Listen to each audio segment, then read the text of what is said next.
Hello everyone, this is Meenakshi Rana. In this video, I am going to explain you geography of class 7th, chapter 9, human settlement.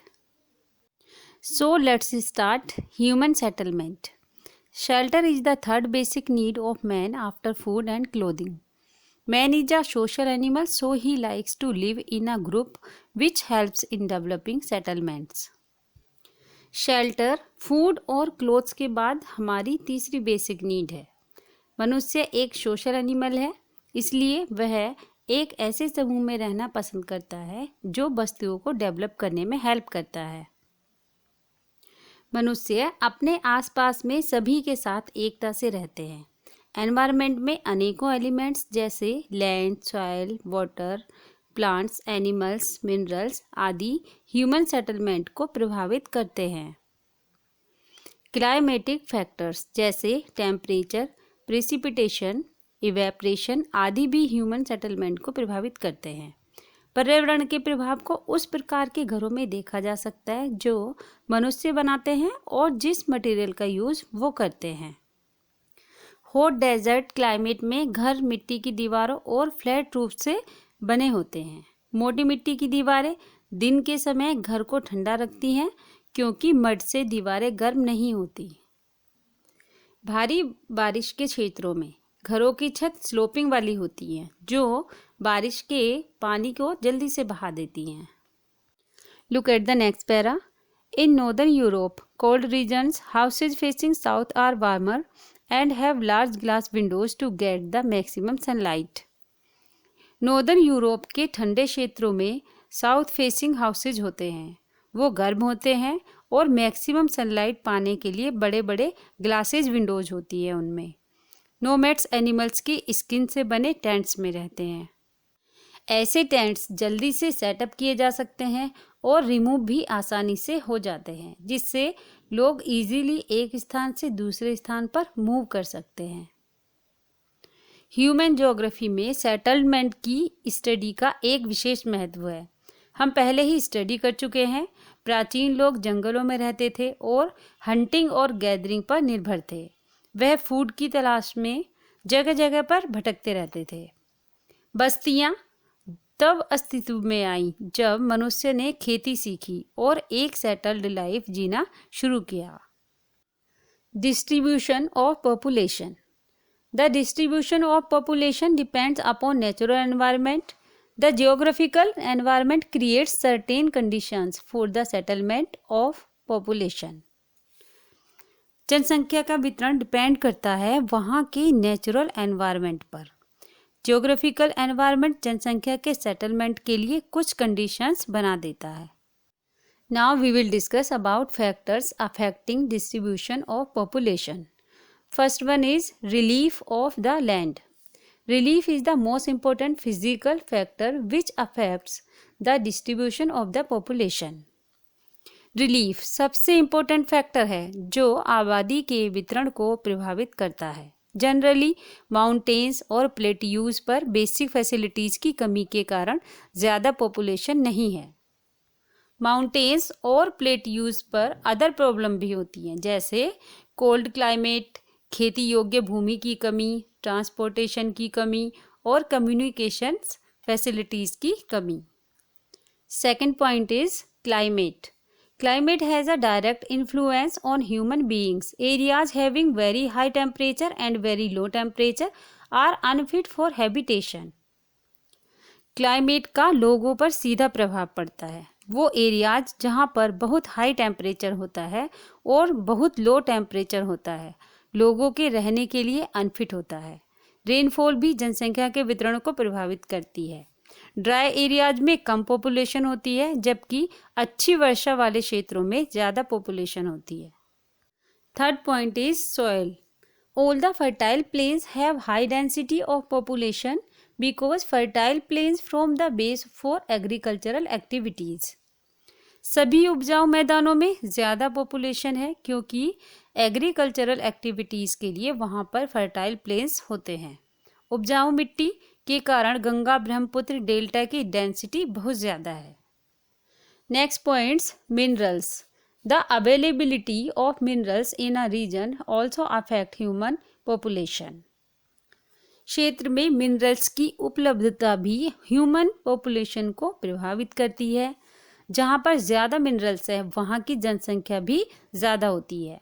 For example, north west Europe में खनिजों की उपलब्धता और industry के कारण high population है। Last point is economic factors.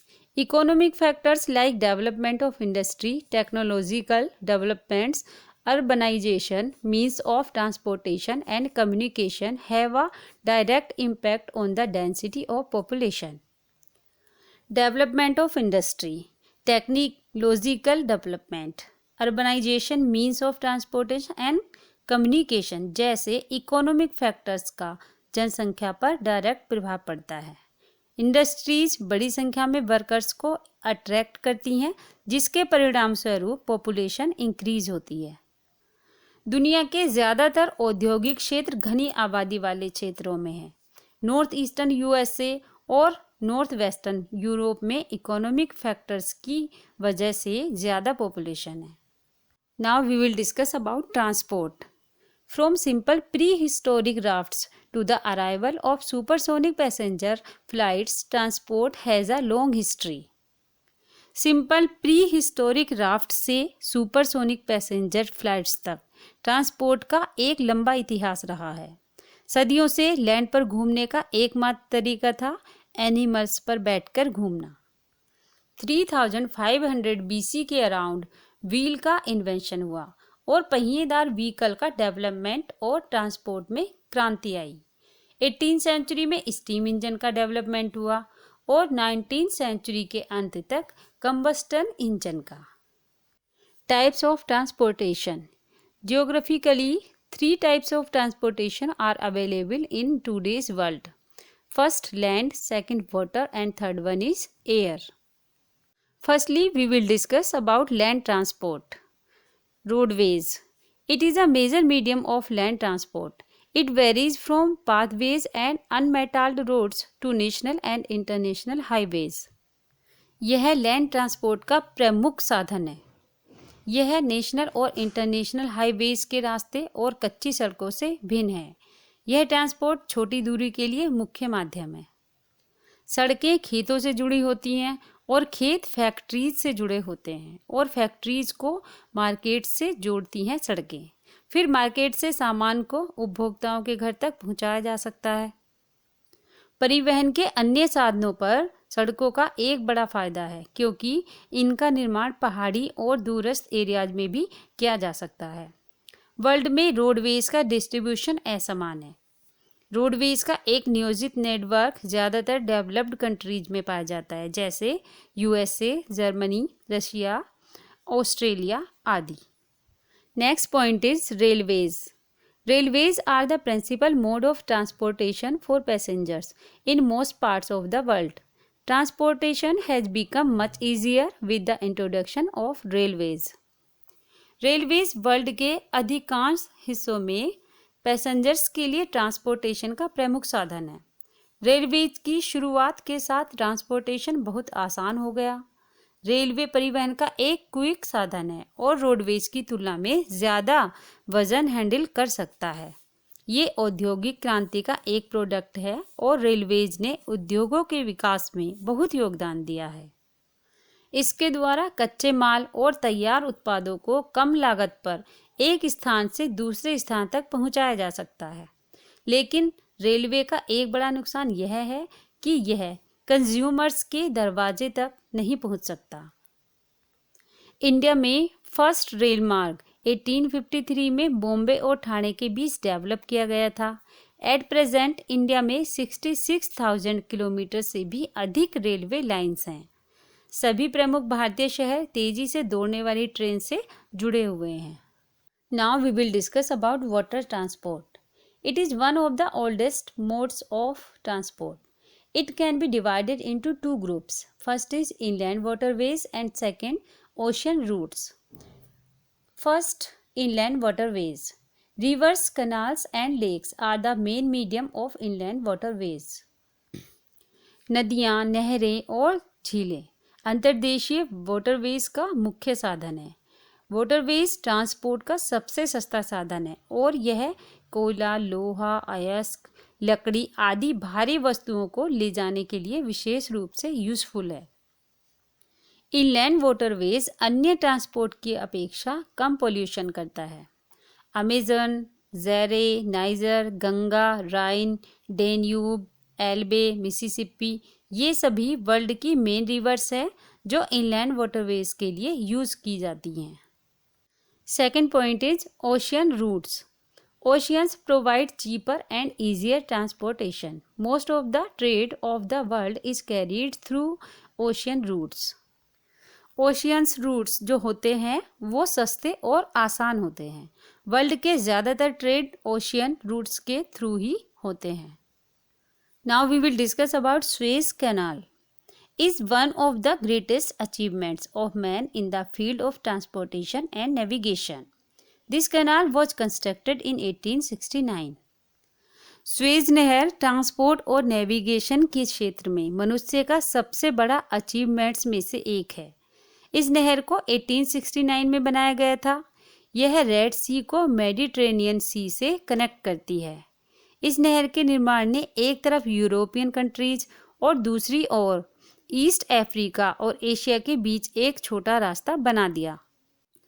इस नहर के ओपन होने से पहले जहाज Cape of Good Hope route को फॉलो करते थे और अफ्रीका के चारों ओर चले जाते थे, और इस नहर के बनने के बाद लंदन और मुंबई के बीच की दूरी 9600 किलोमीटर कम हो गई और उसी के बाद कई प्रोडक्ट्स के ट्रांसपोर्ट की कॉस्ट में भी कमी आई। Major ocean routes of the world के जो बड़े बड़े ओशन रूट्स हैं वो ये हैं। फर्स्ट है North Atlantic route, second Suez Canal route, third Cape of Good Hope route, fourth Pacific route, fifth South Atlantic route and last one is Panama Canal route. Air transport, this is the fastest means of transportation. This is most suited for transporting light, costly and perishable commodities. यह transportation का सबसे fastest साधन है। यह transport light, costly और ख़राब होने वाली चीज़ों के लिए सूटेबल है, क्योंकि एयर ट्रांसपोर्ट फास्टेस्ट होता है और यदि कोई चीज़ ख़राब होने वाली होती है तो वो ख़राब नहीं होती, मीन्स लोग कम समय में अपनी मंजिल तक पहुंच जाते हैं। एयर ट्रांसपोर्ट पहाड़ी एरियाज में बहुत यूज़फुल होता है क्योंकि वहाँ पर रोड्स और रेलवेज़ का निर्माण आसानी से नहीं किया जा सकता। Next point, pipelines. Pipelines are the most recent modes of transport. Pipelines are mostly used for transportation of mineral oil, natural gas and water. Countries like Russia, Iran, Iraq and USA have a dense network of pipelines. Pipeline transport के सबसे recent mode है। इसका use ज़्यादातर mineral oil, natural gas और water के लिए किया जाता है। रशिया, ईरान, इराक और यूएसए जैसी कंट्रीज में पाइपलाइंस का घना नेटवर्क है। Now we will discuss about communication. Communication means the exchange of information. The world seems to be shrinking due to modern telecommunication, which enables us to send messages across the globe in an instant. Communication का means है information को exchange करना। आधुनिक दूरसंचार के कारण दुनिया सिकुड़ती जा रही है, जो हमें एक पल में दुनिया भर में मैसेज भेजने में सक्षम बनाता है।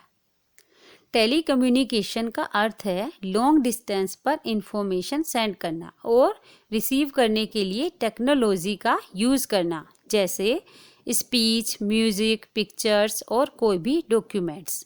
ये सब पॉसिबल होता है इन डिवाइसेस के थ्रू, जैसे टेलीफोन्स, रेडियोज, सैटेलाइट्स, टेलीविज़न और कंप्यूटर्स। मॉडर्न टेलीकम्युनिकेशन में पहले टेलीग्राफ हुआ करता था, जिसके द्वारा इलेक्ट्रिकल वायर्स से मैसेजेस सेंड किए जाते थे। Look at the next para. Means of communication like radio, TV, computer are also sources of education and entertainment. संचार के साधन जैसे रेडियो, टीवी, कंप्यूटर भी एजुकेशन और एंटरटेनमेंट के सोर्सेज हैं। ये नेशनल और इंटरनेशनल इश्यूज पर जानकारी प्रदान करते हैं। संचार के साधनों ने विश्व व्यापार के विकास में बहुत महत्वपूर्ण भूमिका निभाई है। कम्युनिकेशन के ये सभी साधन पॉलिटिकली, इकोनॉमिकली और कल्चरली रूप से लोगों को एकजुट करके राष्ट्रीय एकता लाने में इम्पोर्टेंट रोल निभाते हैं। Now we will discuss about mass communication. As early people began to communicate on one-to-one basis, they wanted to share information with many people in many places. जैसे शुरुआती लोगों ने 1-to-1 बेसिस पर communicate करना शुरू किया या वे कई लोगों के साथ कई प्लेसेस पर इंफॉर्मेशन शेयर करना चाहते थे, परिणाम स्वरूप means of mass communication develop हुए। मास कम्युनिकेशन दुनिया और दुनिया में होने वाली घटनाओं के बारे में जानने का एक तरीका है। यह एक जनरेशन से दूसरी जनरेशन तक इंफॉर्मेशन पहुंचाने का एक तरीका है। यह एक व्यक्ति को सूचित करने और एंटरटेन करने का एक तरीका है, ताकि वह चाहे ही हो और शी कुछ के बजाय कई तथ्यों के आधार पर निर्णय ले सकें। Now I will tell you about definition of mass communication. Those means of communication through which many people can be contacted at the same time. Means संचार के वे साधन जिनके माध्यम से एक ही समय में कई लोगों से संपर्क किया जा सकता है, उसे मास कम्युनिकेशन कहा जाता है। Look at the next para. Radio, television, newspaper and internet are probably the most popular forms of mass communication. Through these mediums, millions of people can be contacted at the same time. Radio, television, newspaper और internet mass communication के सबसे popular साधन हैं। इन सभी के through एक ही समय लाखों लोगों से कांटेक्ट किया जा सकता है। रेडियो और टेलीविज़न घर में न्यूज़, स्पोर्ट्स, एंटरटेनमेंट और एजुकेशन लाते हैं, ताकि लोग सभी जानकारी आसानी से प्राप्त कर सकें। यह खराब मौसम या अन्य खतरों की चेतावनी के लिए भी इम्पोर्टेंट होता है। यह गवर्नमेंट के लिए भी इम्पोर्टेंट है, क्योंकि इसके थ्रू लीडर्स भी लोगों के कांटेक्ट में रहते हैं। Next topic, information age. At the opening of the 20th century, the amount of information available was doubling about every 100 years. 20th century के स्टार्टिंग में इंफॉर्मेशन की मात्रा एवरी 100 ईयर्स में डबल हो रही थी, बट आज यह कंप्यूटर के कारण लगभग 4 ईयर्स में डबल हो जाती है। इंफॉर्मेशन की दर बढ़ने की संभावना है, क्योंकि प्रत्येक एडवांस टेक्नोलॉजी न्यू एप्लीकेशंस और शोधन का रास्ता खोलती हैं। Look at the next para. Most of the information systems in use today share a common base computers. Modern computers make it possible to store and process huge amounts of information. ज़्यादातर information system computer द्वारा ही share की जाती है। Modern computers में ज़्यादा से ज़्यादा information को स्टोर करना और प्रोसेस करना पॉसिबल है।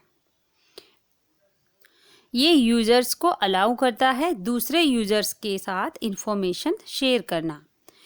यह एक डिवाइस है जिसे मोडेम कहा जाता है।